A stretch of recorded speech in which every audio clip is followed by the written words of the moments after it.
Hello and welcome to Proposals Analysis Skills module. So in this module, we will learn how to deal with the analytical skills for our proposals and how you can prepare your analysis to validate the proposals you have, analyze these proposals, present them visually, and finally how to prepare the final report for management to help them make decisions about the proposals and the project that you have.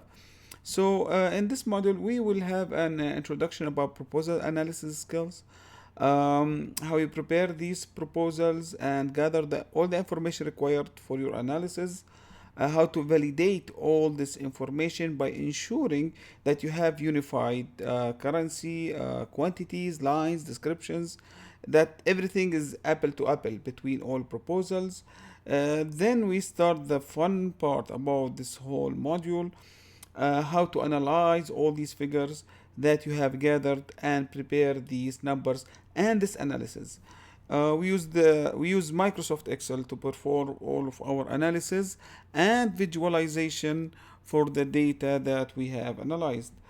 Finally, you prepare the final presentation and findings in that report that you will present for your management to make decisions about these proposals. Uh, Finally, we will have a summary about this module. Thank you for watching, and I will see you in the next section.